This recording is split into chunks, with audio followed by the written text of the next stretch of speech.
artists. Today we are going to be adding a nest and some foliage to our trees with our lovely birds in them. So to start out, I'm going to make my nest and my trees. So I'm going to get some brown paper of various colors and textures, and I'm going to rip some strips so I've got cool texture, because when birds make nests, they're not very smooth, right? There's sticks and pieces of moss and twigs. There are all sorts of different things. So I think ripping is the most realistic way to add texture to your bird's nest. So I'm just ripping all these pieces off, not making them perfect by any means at all. All right, cool.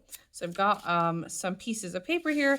I'm going to arrange them where I want the nest. I think my bird's going to be sitting in my nest.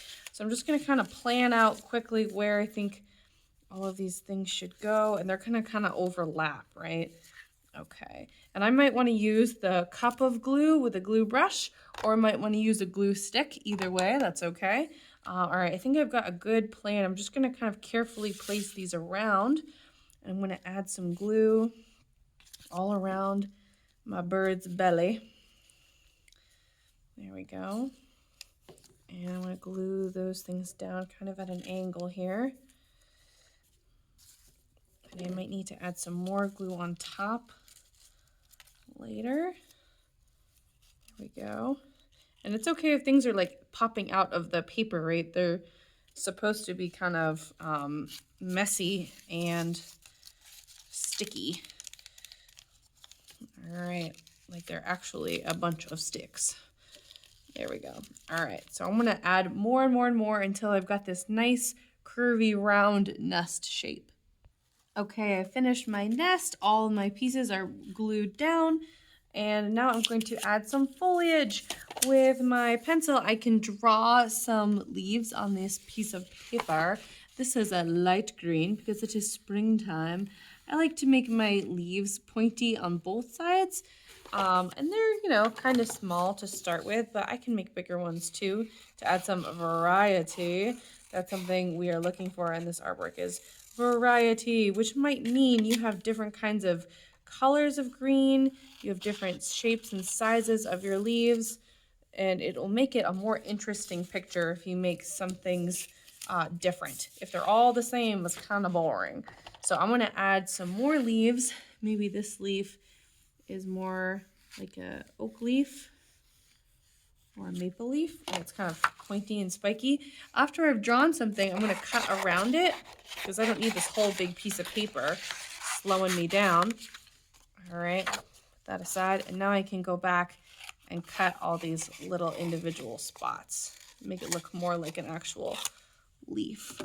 Here we go. Okay, I've added some leaves at the bottom and some leaves at the top. I think now I am finally ready to make my eggs. So you're going to get a little bit of clay, not very much. This is Model Magic, so it doesn't feel like clay that's like dirt, right? It feels very squishy, sort of like foam. So I'm going to take a little piece of my clay and I'm going to roll it in my hands. And I'm going to eventually make like a round ball shape. I'm looking for an oval shape, so something that looks more like an egg that I can put in my nest.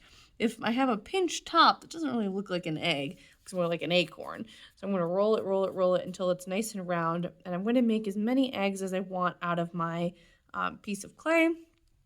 And sometimes you might decide that you want to make more eggs, so you're going to split them up into more pieces.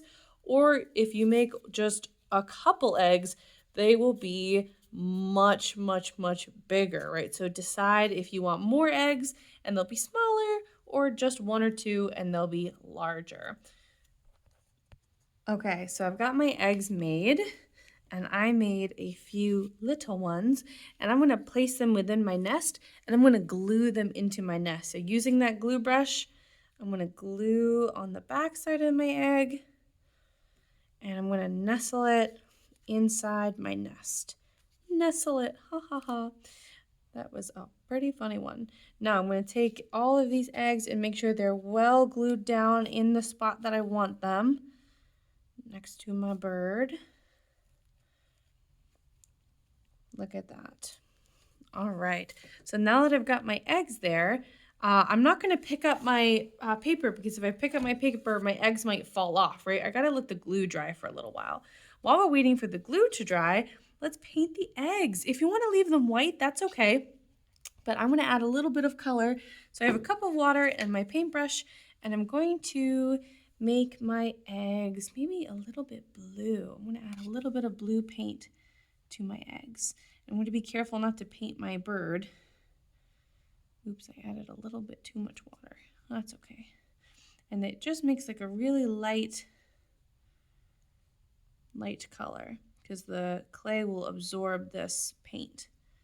It's hard because you gotta just be really careful because they're really small, right? So some of my paint is dripping onto my bird. I'm just gonna have to be cool with that. It happens, you know, it happens. All right. Look at that. Now I've painted my eggs. I didn't want to paint my eggs before I put them on because then the glue wouldn't stick to the wet paint. So you definitely, if you're going to paint your eggs, have to wait until you've glued them on. All right, I'm going to carefully bring this over to the drying rack and I'm all done.